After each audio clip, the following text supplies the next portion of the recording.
All right, hello and welcome to another edition of Douglasville Impact, our community podcast. And this is a special episode. We don't have our regular format today. We're going to talk about news and events. This episode, we are all dedicated to our Douglasville Parks and Recreation Department. We're going to talk all about the amazing things going on over there, everything they've done over the past year, dealing with challenges and some exciting things they got coming up. So we got the dream team assembled on today's show to talk about all those things. So joining us on the show today is Parks and Recreation Director Travis Landrum. Morning, everyone. Assistant Parks and Recreation Director, Mr. Chris Bass. Hey, Chris. How's everybody doing? And Parks Supervisor, Ms. Shajra Thrasher. Good morning, everyone. Thanks for joining us, guys. All right, so we're going to talk all about Parks and Recreation today because you guys have had stuff going on nonstop. Even during COVID, it was amazing all the things that you guys were still able to do in spite of the things that you were not able to do. So let's start there. Let's start with the past year and everything that we've been dealing with and had to deal with as a city and a community, and COVID and restrictions and programs being shut down, events and activities being shut down. But you guys have been working nonstop and still coming up with new and innovative ideas about that, right? So talk to us, who wants to talk to us a little bit about some of the innovative things that we've been doing over the past year? I know Shajra, we've been working with you a lot with a lot of those kind of virtual programs. Tell us a little bit about our successes over the past year and the things that we were still able to do, as a community to connect with the citizens. Can we talk about that just a little bit? Absolutely. So when the pandemic initially happened, there was a stay-at-home order. So what we decided to do over here in Douglasville Parks and Recreation was to start a Rec at Home program, which included daily videos via social media, daily workout videos. We did TikTok Tuesday. We did some trivia questions, answering questions about the parks and different things. Then we did an inclusive type of activity just to continue to engage the public. We also did the Rec in a Bag program, which we had different activities for kids to do at home, from chalk and jump rope and just the coloring book, cooking ideas and things of that nature. And we actually delivered it to different neighborhoods. It was about a 6-week program, and we just connected with different communities, and we would drop off on Friday so kids and families could still do recreational activities and not have to leave their house. That was one of the biggest things that we wanted to do. Once the stay-at-home order was lifted, we started to get a little bit more innovative by doing our Great Escape scavenger hunt, doing a virtual summer camp box kit where we did a Zoom every week for 6 weeks. Then we moved on to start opening up more of our recreational programs, but limiting it in space, even our rental space, limiting it, the room capacity to fit the CDC order of social distancing. So those were some of the things that we started initially when the pandemic hit. Yeah, and I think it's great because we were still able to connect with a lot of citizens and offer them something to do. I think particularly during, with social distancing in place, parks were an option for people to get out and get outside and go for a walk and enjoy the outdoor parts and not have to really be around everyone. So you guys did a great job of coming up with ideas and options to continue to be able to do that, right? So, I mean, that was a big thing with everything shutting down and people were stuck at home. They just wanted to get out. I think all of our parks and state parks and everything saw a big increase on attendance this past year because it was something people could get out and do. So, and you guys are continuing to come up with ideas like that because while we're in a different place, we're in hopefully a better place and moving toward a better place. We're still kind of looking and planning and moving forward, kind of planning some of those ideas that are still able to be done socially distanced and with safety measures in process, because we still don't know where we're going, right? So I know you guys still have some things on the horizons that are coming up. You want to talk about some of the things we got coming up that are still some of those kind of socially distanced and safe options? Yes, absolutely. So even our pedal Pushers program was started in the midst of the pandemic, and it's a limited number of bikes. I know a lot of people are wonder, well, why was this program created? It limits the number of bikes in the park, so it's not an influx because we really don't have a bike trail at Hunter Park, but it does allow for the community to ride their bikes. We're looking into starting a guided ride group where constituents can come weekly and receive, a 30-minute guided tour of Hunter Park. But it's more of a leisure ride for people to enjoy and also social distance. We're also, trying to continue to engage the community in other aspects and ways that, their shifts. We had a Christmas activity kit. We have started a lot more of our athletic programs, and even we have our summer camp registration open today. So there are still things that we're trying to incorporate a more socially distant but on-site aspect, and then also offer the virtual programs and activities as well for those in the community who do not feel comfortable with re-entering into the community right now. So we try to have that balance of virtual and on-site options. Yeah. And that's, you guys have had to get creative, as we all have, to come up with ways to do things that people still felt safe coming out and participating in. I know we had, when Halloween came around, we still wanted to recognize and do something for Halloween, but you couldn't have a fall festival, So the Hunkoween drive-through trick-or-treating kind of event, that we held out at Hunter Park had an amazing turnout and people loved it, and it was one of those things where it was a great event and you didn't feel like it was a socially distanced type event. It just felt like a really cool event, and it happened to be a drive-through event, so it was safe and socially distanced. So, great innovative way to do that. I know we're looking at some options for car bingo coming up, so we can do things like that. We're still having some of the screen on the green ideas to have some summer movies and things, but doing it in a safe way so people can come out and enjoy getting together without getting too close together.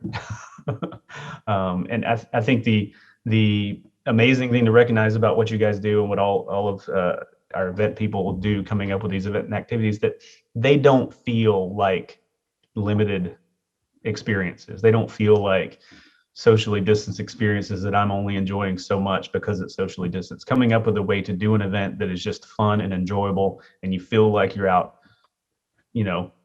spending time with the community without really thinking about, oh, you know what? We are socially distanced, or we are still in our cars, but it doesn't have that feel about it. So you guys have done a great job with that. So thank you. Kudos. So the other big thing that you guys were able to still accomplish last year was actually kind of huge. So you started the process of going through the CAPRA accreditation prior to COVID, right? So I guess Chris Bass, maybe you can tell us a little bit about what the CAPRA accreditation stands for and what that means. That's something you guys were still able to complete during the year of COVID. So tell us a little bit about CAPRA in general. Yeah, so like you mentioned, we were able to obtain our CAPRA accreditation in 2020, which was a major undertaking for our department. Travis sought out in 2018 to obtain this accreditation simply because we wanted to show our citizens that we are following best practices in the industry. We are going to do whatever we can to provide safe, equitable programs for our citizens, and that CAPRA accreditation holds us to that. It allows us to benchmark against best practices amongst not just regionally but throughout this entire country with parks and recreation agencies, and really show that we're going to put our best foot forward and do what's best for our citizens. Since this pandemic, it has really been challenging for us to provide equitable services. And when going through that CAPRA process, there were certain standards that identified how are we going to provide these equitable services? How are we going to have this outreach to underserved populations? And to be honest with you, COVID-19 brought even bigger challenges as we were trying to provide these services. But we were able to go and look and see, okay, where are we as an accredited agency doing to still offer these services? and not just counseling, but creating innovative ways. So that shows why we are one of the best, one of the leading industries in this country as it pertains to this accreditation. So just to kind of give you an idea, there are about 230 parks and recreation agencies in the state of Georgia, and only 11 of them are accredited, with us being in that number. So we're in the likes of City of Alpharetta, City of Atlanta, Clayton County Parks and Recreation, Columbus Parks and Recreation, some of the larger municipalities. So it just goes to show that we're doing what we can to make sure that we are providing the best services for our citizens. Awesome. That's great. So that's a huge thing. That's not just something you get. It was a long process and a lot of stuff you guys had to go through to make, right. They didn't just hand those out. Right, exactly. Yeah. So just kind of give you an idea, I talked about 11 in the state of Georgia, but there are just about 200 in the entire country, parks and recreation agencies, thousands that are accredited, because it is a very rigorous process. You have to show that you are show evidence of compliance, that you are meeting these standards. For example, how are you determining how you develop recreation programs? Well, there's a recreation program plan that we have. How are you making sure that your parks are meeting the level of service that they need to meet in order to provide the best quality? Well, there are standards that speak to this. So we have manuals that we've put in place. There are a lot of steps and protocols and policies that we've put in place to show that we are staying true to this accreditation. So that's why it feels good that we are one of those 11 throughout the state. But the work doesn't stop just because we've obtained that accreditation. It continues. It's something Travis and I meet monthly to make sure that we're staying on top of it, because we want to be intentional about it. We don't want to just say we're accredited. We want to be able to actually say that we're doing the work that this accreditation comes with. So. Absolutely. Yeah, that's awesome. And you mentioned, that's the quality level of those programs that you guys are delivering. So kind of continuing on that, we're at a point where, like I said, last year we shut a lot of those things down because we were sheltered in place and different things. We're at the point where we're starting to slowly bring some of those programs back, right? So we're approaching our rec relaunch, right? So tell us a little bit about where we are, and I don't know who wants to talk about it. Maybe Shajra wants to talk about it a little bit, where we are with our programs in our parks and where we are with kind of bringing all those programs back as part of our rec relaunch. Yeah, so I'll speak to the athletic piece, because that we have received tons of questions about how are we going forward with our athletics. And I'll let Shajra speak to our program and rec relaunch initiative as she's been spearheading that. From an athletic standpoint, just like several other agencies in the Metro Atlanta area, we were forced to cancel last year due to COVID-19. Well, now we have done the research. We've partnered and networked with other recreation agencies to find the best safe way possible to still offer these leisure services. So our first program that we brought back was our adult men's basketball league. We've done it in a modified version to where now, in following the governor's guidelines and CDC guidelines, we have limited number of people that can actually be in the gym at one time. Similar to the NBA, you'll see the fans aren't allowed in the stands. You'll see where the benches have been spread out in order to promote that social distance. So those are some of the parameters, guidelines taken for it to offer those men's basketball. One of the ones that I'll be honest with you has been the hardest, because we're dealing with youth, is our youth baseball league. But we found a way to still be able to provide that service, because to be honest with you, we're here to provide health and wellness programs for our citizens. So that decline in athletics really hurt a lot of our children as we're trying to, aid in the fight against childhood obesity. When you eliminate athletic programs, that really hinders our youth. So with baseball being one of the first ones we're bringing back online, we were able to figure out ways to do that safely. So you'll see some guidelines like parents won't be able to attend practices. They'll have to stay in their cars. But fortunately, we've been able to partner with you all to find some entertainment for them some of those days. But still trying to figure out ways to just mitigate this pandemic and try to find ways to still offer these leisure services. athletics. We're bringing back our men's softball. I'm sorry, not men's, our adult softball league that'll be starting back up this spring, and then we'll go from there. And to be honest with you, we're going to kind of take this thing day by day. There'll be certain precautions that we'll take if we do see there's certain individuals on the teams have tested positive. Then we have protocols that we'll have to follow. But it's us just trying to slowly roll back in some of these athletic programs. And I'll let Shajra speak to the rec relaunch. All right. Thank you, Chris. For the rec relaunch, that was really just a push for us to show that we're back. It's an opportunity for us to broadcast some of our previous programs as well as some of the new ones. So some of the previous programs that have started back is Taekwondo and also Dance for Flowers and our STEP Special Talents and Entirety program. So those three programs have been at Hunter Park for years, and we wanted to show that we're back. Dance for Flowers is a great program for youth. Taekwondo has adult and youth programs, and the STEP program is for individuals with disability. That program is actually free of charge, so you just have to sign up and you can come. We also introduced some of our newer programs that we started during the pandemic. So now we have a ballet program for kids between the ages of 3 and 9. And we have an urban line dancing program called Sunflowers in Motion, which is for all ages. And that program has really grown as well. So we wanted to reintroduce some of the older programs that's been here throughout, and also introduce those newer programs that people may not have heard about. So the Rec Relaunch shows and broadcasts some of all of those programs and the precautions that we've taken due to COVID at our facilities. So, when you come in, you will have to get your temperature checked.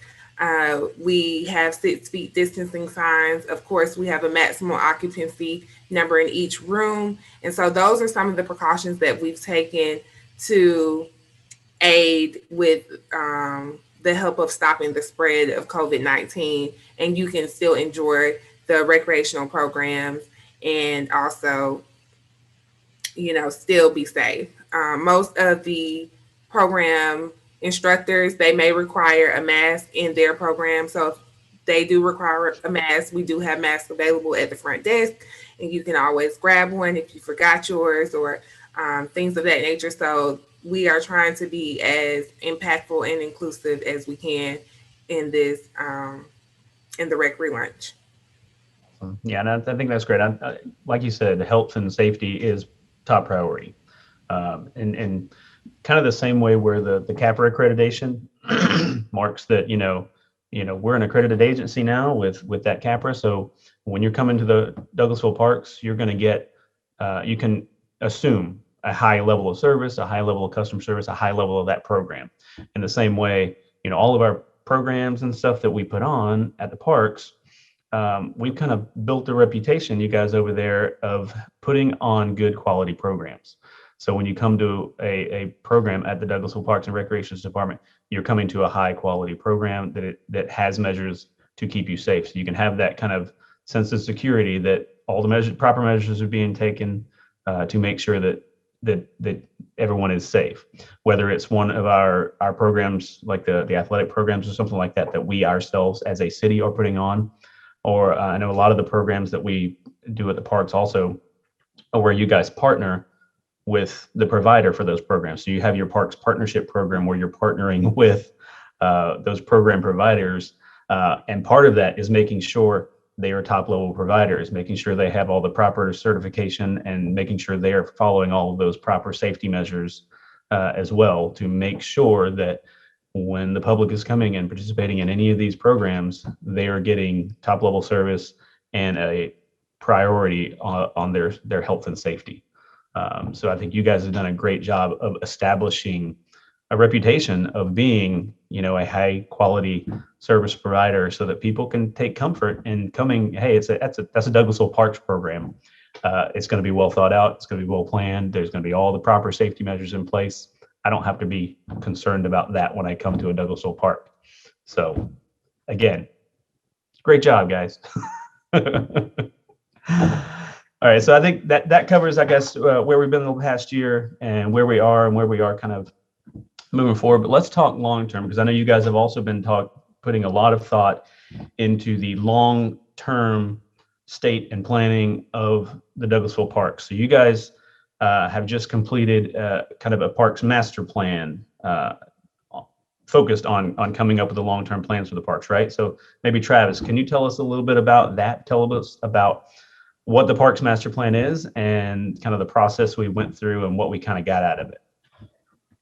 Yes, Jason. The master plan is actually our blueprint, it's our map for the next 10 years. In beginning 2016, the city did not have a master plan for the Parks and Recreation Department.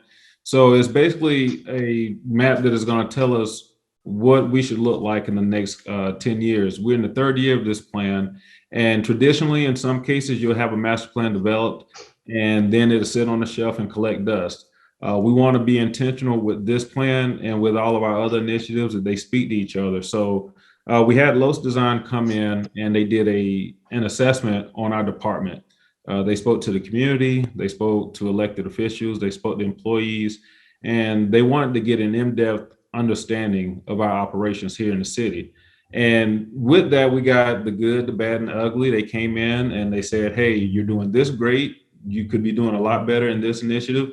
And, you know, we had to take all that information in and we used it to develop the master plan that was created in, I think they concluded in September 2018 and Mayor and Council adopted it in early 2019. And it pretty much gives us recommendations of how we should move forward to continue to provide for the community. We want to make sure all of our initiatives, all of our programs, everything that we put out in the future is community driven. If the community doesn't provide us that feedback, we don't feel like it'll garnish the support that it would to be successful. So the community is the key ingredient that we needed for our master plan to get created. And they developed that. And again, as I mentioned, we're in the third year of that. It was a key component that we needed to go through the CAPA accreditation. So again, with everything tying together, it allows us to say, hey, these are the types of programs that the community is looking for. We speak to our other stakeholders in the community to make sure that we're not duplicating services or to see how we can make sure our services and other stakeholder services mesh together to provide better services for the community. So the master plan is pretty much like our golden book that you would say that we use to go forward here for the next couple of years. Awesome. So and from that master plan, you guys have basically developed here, you know, this is our blueprint. These are our priorities that we've established, that these are the things we're going to focus on as a parks department to provide to the community. And that I like what you said, and you said it repeatedly, and probably for a good reason, was that community input portion of it. So part of that Parks Master Plan, I remember countless community meetings, community input meetings, surveys, all kinds of things that we put out there asking the community, you know, what do you want to see? What would you like to have in the parks? Do you want to see more sports? Do you want to see more recreation? Do you want to see pickleball? Do you want to see lacrosse? Do you want to see a pool? Do you want to see a splash pad? What else have we not even thought to ask? Would you like to see in your park? So, I mean, there were countless, you know, meetings and stuff with the community to say, we want to serve the community. We want to give the community the services they want. So when we say we develop this park master plan, and we develop these park priorities, it's not like you guys just sat around a table one day and said, you know, what would be cool, right?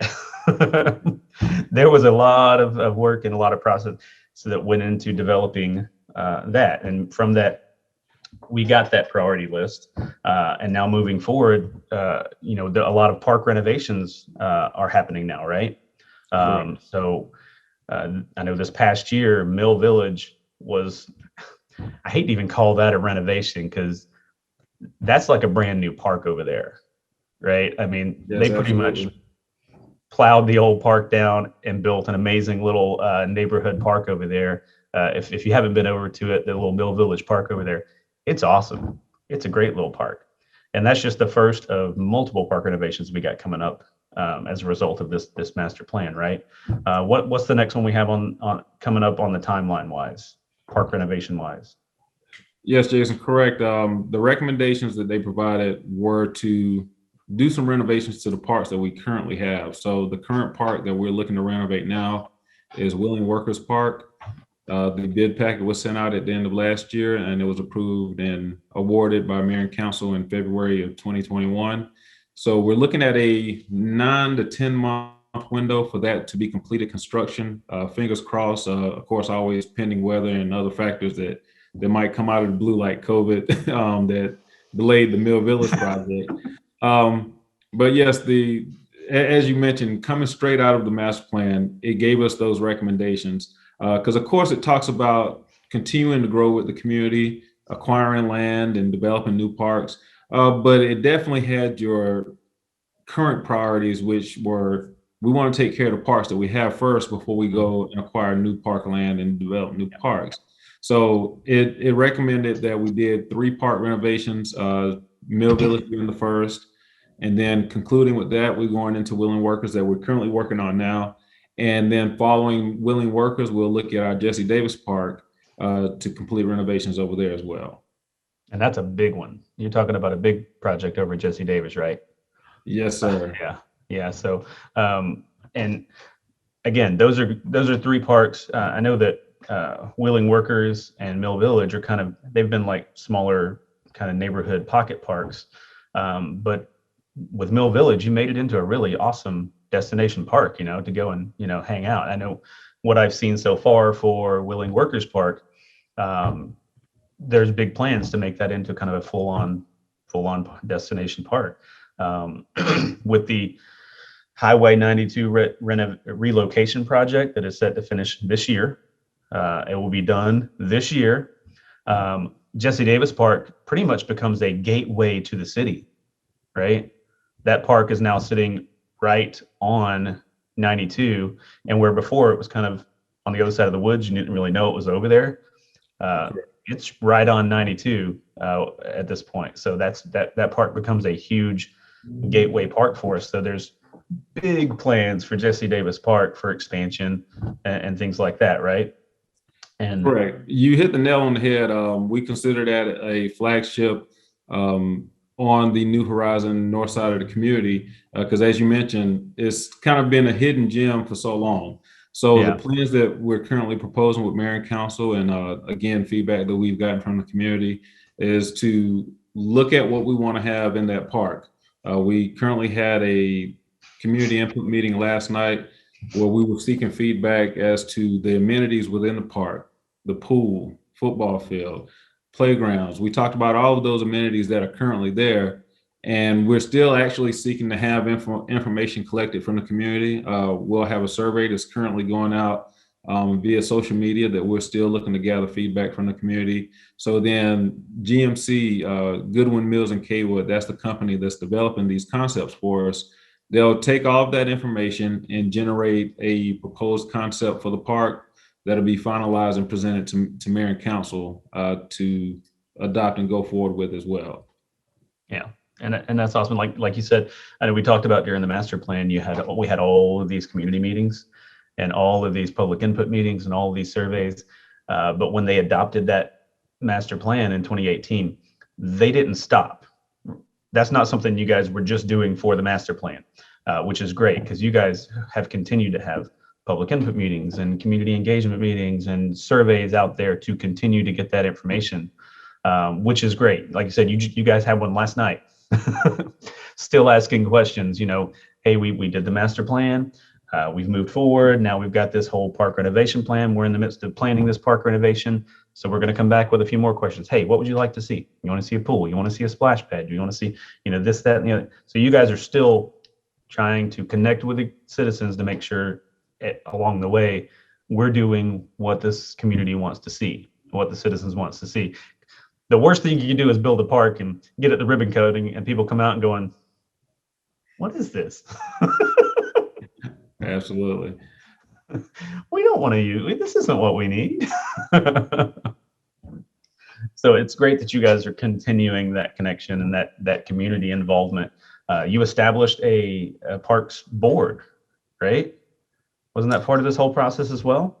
Yes. So to have the eyes and ears in the community and also with stakeholders that we are affiliated with in the community, we have a park advisory board that comprises 12 members on this board, and it has representation from affiliates such as uh, the Douglas Board of Education, Douglas County Parks, the Boys and Girls Club, Douglasville Tiger Cubs, and then of course with each ward representation from the elected officials, they have a nominated citizen on the board as well.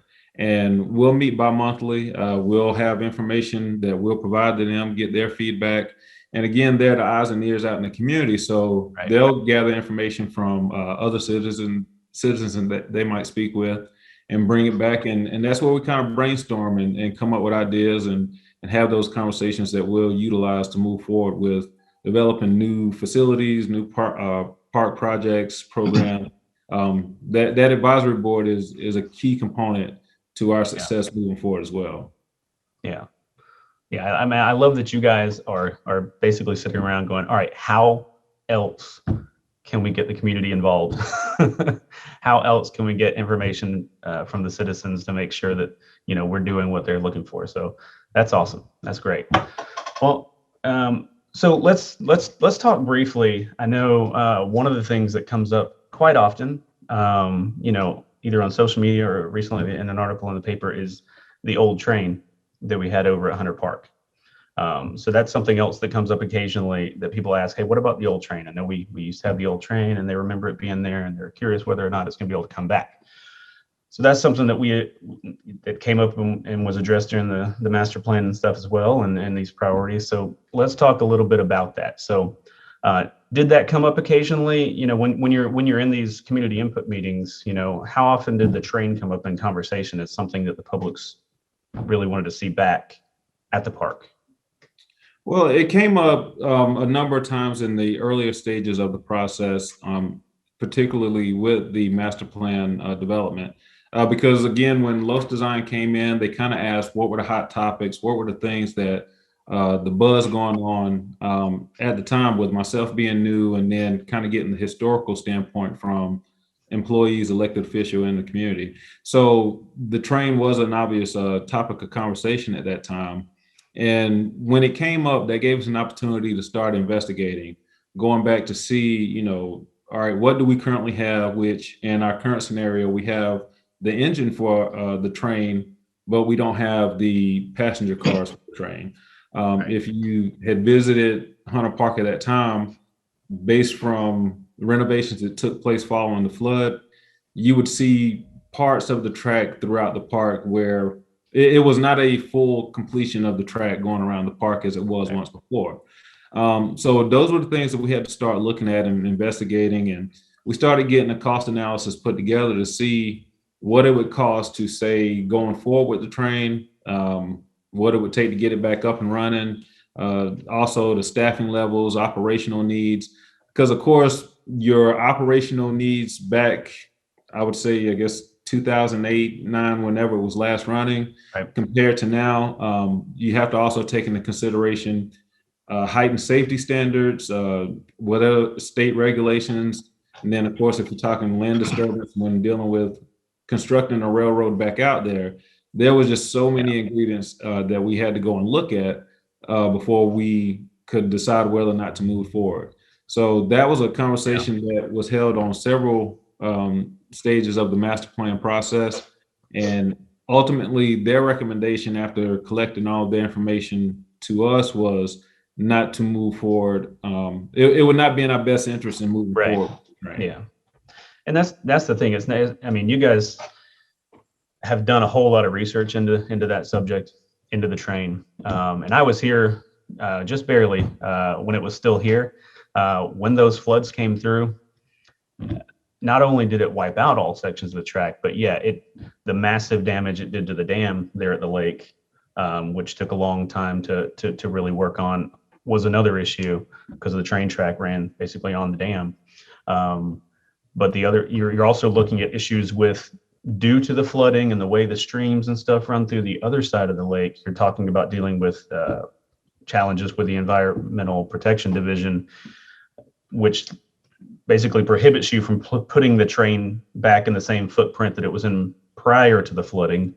So, I mean, in addition to cost issues, there's a lot of other challenges that have making it a real hard project to put back in place. Correct. In the place that it was.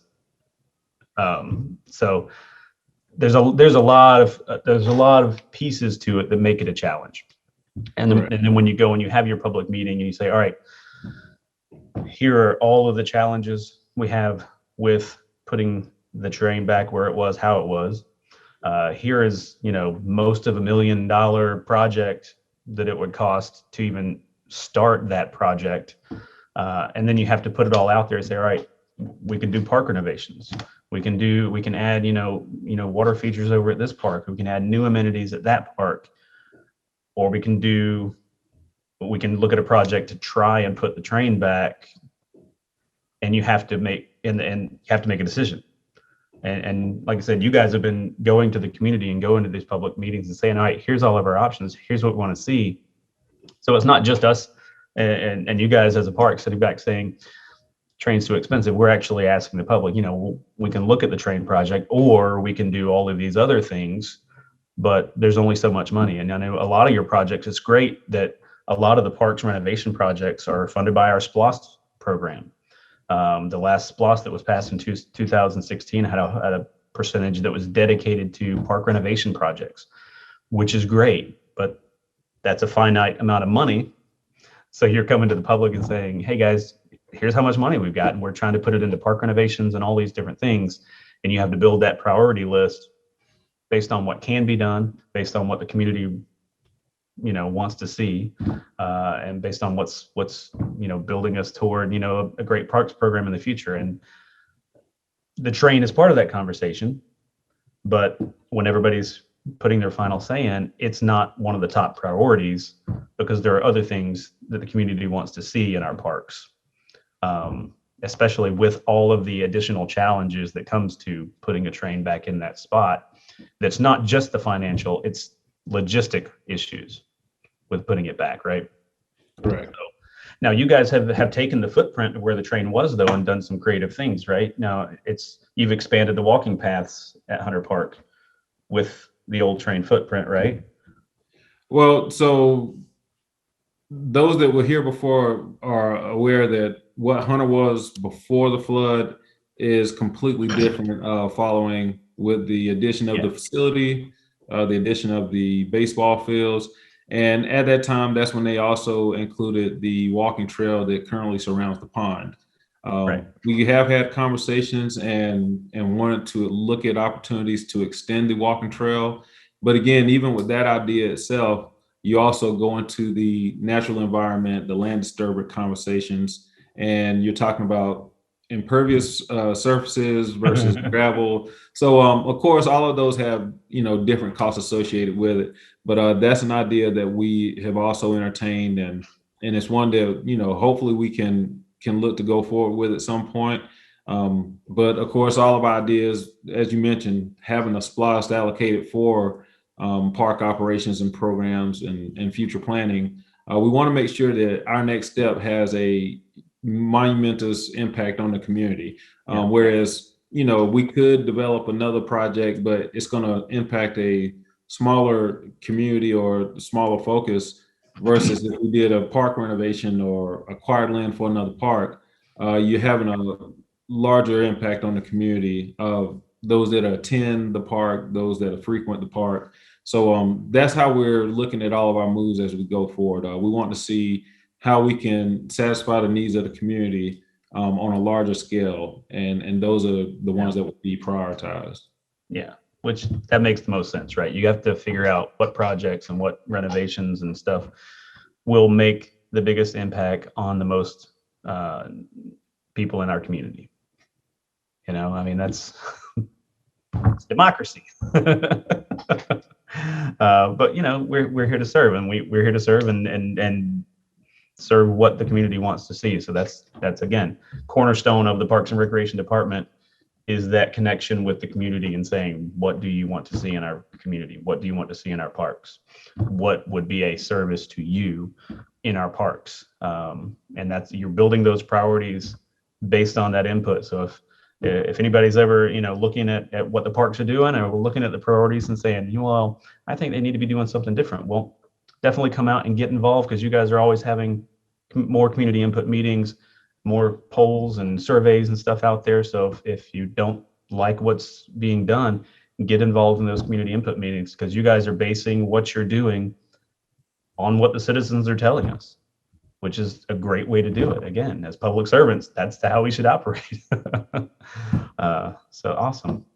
Well, is there anything else that we've missed in our grand tour of the Parks and Recreation Department of the city of Douglasville? No, Jason, I think we covered a lot of it. Just always continuously thanking our leadership for the support and guidance that they give, and we are very thankful for the community, for those that do come out, because as you mentioned, with COVID being among us, being biased, we've always felt like parks was essential, but the uptick in attendance out in our parks and out in the community, it's even more obvious that there's a need for our services, and we're just thankful that we're able to continue to provide and be public servants, and that's what we just wake up to do every day. Awesome. And you guys do a great job, and you're always out there with smiling faces when people come visit our parks. So that's great. Well, thank you guys for all that you guys do and all the services and awesome parks that you provide. Thanks, Chris, Shajra, Travis, for joining us and talking to us today about the parks in the past and the parks plans and the parks future and where we're going. And it's exciting to see. So everyone should keep an eye out for more information on all the parks renovations coming up.